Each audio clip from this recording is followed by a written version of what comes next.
राष्ट्रहित टाइम्स, राष्ट्रहितासाठी समर्पित news channel. खून प्रकरणात अटक केलेल्या मुलाला जामीन मिळवण्यासाठी मदत करणे तसेच न्यायालयात आरोपपत्र दाखल करण्यासाठी एका महिलेकडे 25,000ची लाच मागणाऱ्या पोलीस हवालदाराला लाचलुचपत प्रतिबंधक विभागाने अटक केली।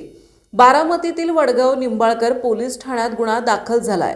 या प्रकरणी पोलीस हवालदार रमेश लक्ष्मण नागटिळक वय वर्ष 42 राहणार शारदानगर माळेगाव बारामती यांना अटक केली आहे।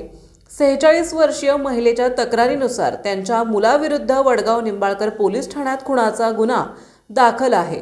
करंजेपूल पोलीस चौकीत पोलीस हवालदार रमेश नागटिळक नियुक्तीस आहेत। फिर्यादीच्या मुलास जामीन मिळवून देण्यासाठी मदत करतो तसेच आरोपपत्र न्यायालयात दाखल करण्यासाठी नागटिळक आणि उपनिरीक्षकाने 30,000 रुपयांची लाच मागितली।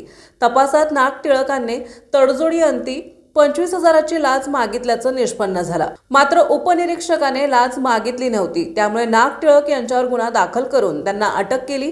पोलीस अधीक्षक शिरीष सरदेशपांडे, अतिरिक्त पोलीस अधीक्षक अजित पाटील, अर्जुन भोसले यांच्या मार्गदर्शनाखाली पोलीस निरीक्षक अविनाश घरबुडे आणि पथकाने ही कारवाई केली। पोलीस निरीक्षक आसावारी शेडगे अधिक तपास करीत आहेत।